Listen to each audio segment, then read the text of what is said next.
Hey guys, today we're going to be talking about the Sustainable Development Goals.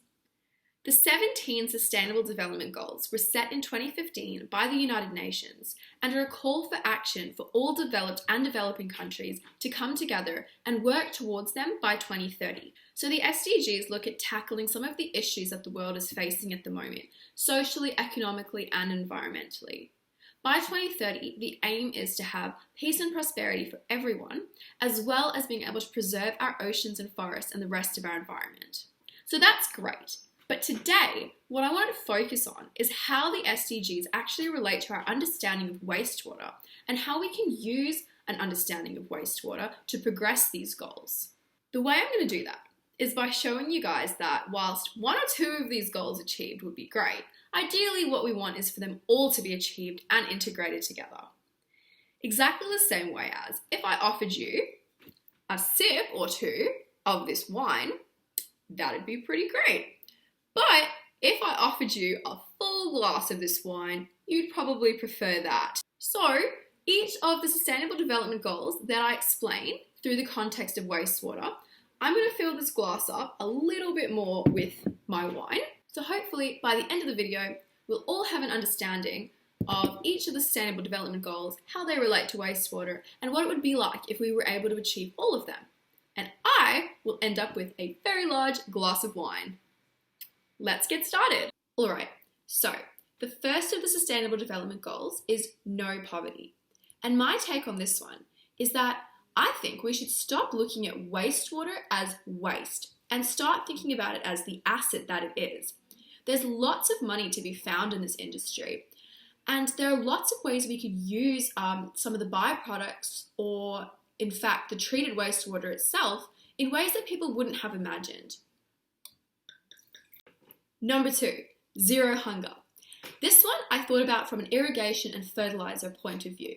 We can use one of the byproducts of wastewater, biosolids, as a really great fertilizer for farms and recycled wastewater as irrigation to help crops grow. Number 3, good health and well-being.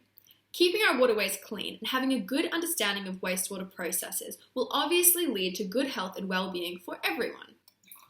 Number 4, quality education. For me, quality education is all about teaching the next generation about how to keep our wastewater systems clean and about teaching them what not to flush down drains. Number 5, gender equality. In developing countries, it's far more likely that a girl is sent over a boy to collect clean water for their villages.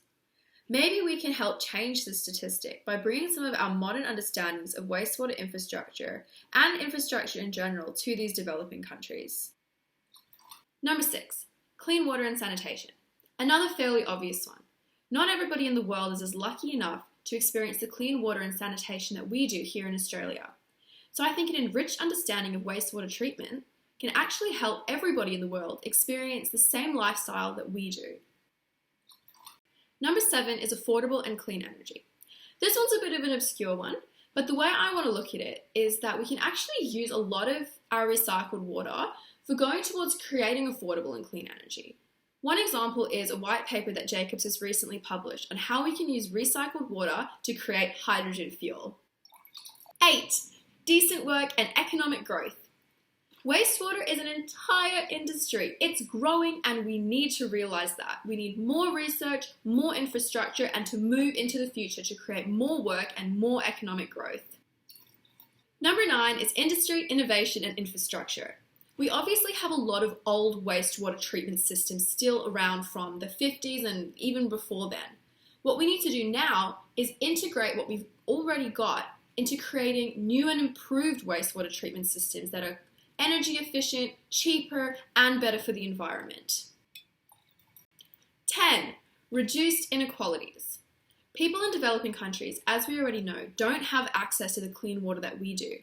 If we can bring across our new and improved infrastructure to countries like that, everybody will be able to experience what it's like to have clean water at the turn of a tap. 11, sustainable cities and communities. This one is one of my favorite ones. I think moving towards decentralized, integrated systems will really help our cities and communities become more sustainable for the future. Number 12 is responsible consumption and production. This one is again a fairly obvious one. There are a lot of products that we use these days that are really not viable to go through our wastewater systems. Cutting back on plastic, swapping over to biodegradable or reusable products can really reduce a lot of the strain that our systems are forced to go under. Number 13 is climate action. Some of the wastewater treatment plants and the ponds that are used in the treatment process produce quite a lot of methane and other greenhouse gases. If we could figure out how to reduce this, we'll end up with sustainable wastewater treatment that doesn't actually hurt our environment at all. Number 14, life below water, one of my favourite of the SDGs.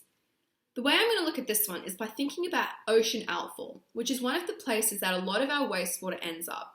If we can reduce the amount of ocean outfall that we're producing, we'll definitely be a lot closer to reaching this SDG. So the way around that is by coming up with other ways of treating wastewater, some of which I've already mentioned. 15, life on land. I've mentioned several times that not everyone is as lucky enough to enjoy the lifestyle that we do here in Australia. I think we can improve life on land for everyone, in developing countries by improving their wastewater systems, and in developed countries by moving forward into the future and using things like living drains to create incredible recreational spaces that are also functional. Number 16 is peace, justice, and strong institutions. I feel like the way to look at this one is by considering just how many shared water bodies there are all over the world. All these different countries are dumping different amounts of wastewater into these shared water bodies. And I feel like a great way of achieving peace and justice, and also taking care of our waterways, is by imposing some type of wastewater legislation which limits the amount of dumping each country is allowed to do. And last but not least, number 17, partnerships for the goals. This one is incredibly important because everyone needs to be able to work together to achieve these SDGs and our wastewater goals. Not just politicians and scientists, but the everyday person on the street needs to have a great understanding of wastewater, how important it is, and how we can take care of our wastewater systems in order to achieve a sustainable future. So, there we go. We've gone through all 17 SDGs and how I feel they relate to wastewater. I hope you guys have a better understanding of the SDGs and how we can use our understanding of wastewater to progress them. Now imagine what the world would be like if we could achieve all of these SDGs by 2030. I think that'd be pretty great. And now, I'm going to head off and get started on this. Thanks for watching!